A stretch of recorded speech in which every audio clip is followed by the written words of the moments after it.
Frank, this next Riyadh season fight is the type of fight that's fallen through the net so many times over the last 35 years in the business. Unbeaten, peak, fighting each other. It's a special fight, Beterbiev and Bivol. It is Game of Thrones, the 4 belts on the line. 2 undefeated fighters, one with a perfect record, 20 fights, 20 knockouts, and the other one a superb boxer. And they've all beaten Brits. This is something extra special. When you look at the two of them, what is it that first catches your eye? You know, you've got a good eye, you've trained, you look for certain things. What do you see when you see Bivol? What do you see when you see Beterbiev, Frank? I see great fighters, and I see a fight. I see a great fight. And I'm a neutral in this. I'm going to enjoy every moment of this. I'm not biased. I just want to see the best man win. You might abuse your partner Eddie though, because he's obviously involved with Bivol. I mean, if Bivol were to lose, you're not going to count that one, are you? You're not going to count it, are you? No, I'm not. I am favouring, by the way, Beterbiev. So, but if Eddie wins, brilliant, great for him. The whole way these big shows are structured, with the 5 or 6 really good fights, and then the main event. This one, I put it to you, might be in some ways the best one. Maybe not the biggest fight at the top, but there's incredible depth on the undercard and variety. Well, there is depth on the undercard, and there are good fights on the undercard. But the main event sells it on its own for me. But what is historical is the first female world title fight in Riyadh, and that's great progress in showing that the vision of where this is going and what this is about.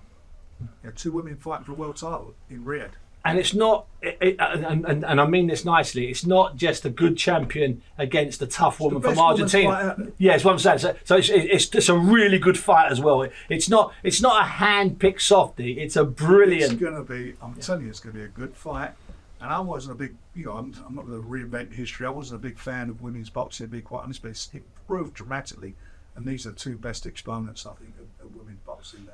So what did you see in Raven then? Because Raven came from nowhere really. Yeah. She'd already had a couple of fights. Then I remember you saying to me, "I'm going to use Raven. We're going to get Raven Chapman." I said, "I like her a lot." What did you see? I met with her and her team, and she came down, and I really liked her. I really did like her passion about what she was doing. Because at the end of the day, whatever you're doing, you can only do your best. You can only work hard and give your best performance. And that's what she does. And whatever you're doing, I'm a big admirer of that, whether you're the best, the second best, or the worst, as long as you do your best. And she has given everything for this sport, and she's so passionate about it. And I was determined to, especially after working with Nicola Adams, 1 to 2. They had also won a world title with us.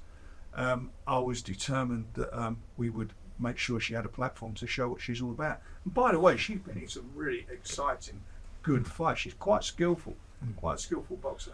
And Sky is a woman that people were slow to acknowledge that she was that good because of the way she looks, because of the way she talks. She's always smiling and always fun. She's been in some hard fights, but she's barely lost a round. In fact, Frank, she's hardly been caught. I think that's a bit the same with Raven as well. I mean, Rave's dominated as well. Yeah, I mean, we call her our Queen of Queensberry, and that's what she is. And I'm looking forward to this. I'm looking forward to the fight, and again, it shows for all these narrow-minded people who've got agendas what this Riyadh season's all about. It's about opening up. It's about bringing a sport that wasn't a big sport in Saudi. It may have been watched by people there, but it never took place there. It's opening up. It's bringing events around the world, showing what happens around the world, the other areas, different sports and so forth, entertainment. And it's brilliant. It's fabulous. And for me, this is probably the ladies' fight for me is one of the pinnacles of what's been going on. I think it really sets a standard, and it's a high standard because of the quality. And it's women. And it's women, yeah. That's the point of this. Take your blinkers off. It's opening up to the world. That's what's happening.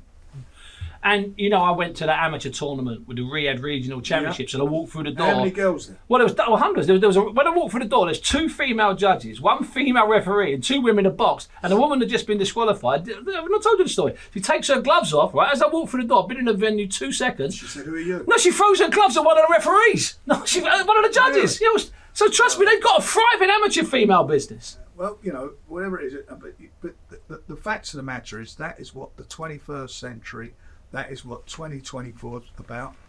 Not living in the past, moving forward, which is what you should do, and evolving, and that's what's happened there. And certainly boxing has been an inspiration, I think, for the young population there.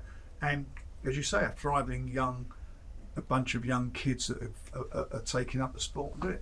We've got a young Saudi fighter fighting on the card. Yeah. And that's brilliant. Again, that's brilliant. And it's going to be a matter of time before somebody comes through. And we've got another British heavyweight title fight in Saudi. We had Fabio Wardley and David Adelaide last year, which was a great shootout. And this one here, Fabio Wardley, Fraser Clark first time round was some fight. It was. And this one might actually, the 13th round, so to speak, might even be better than the previous 12.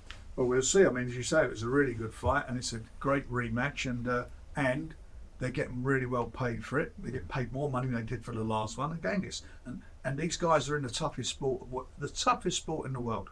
No doubt about that, boxing. It's one fight could be the end of your career, and a rematch, and they're getting paid much more money than if we were running this as a conventional show under those steps in the UK, because of the sponsorship of the season. It makes it work.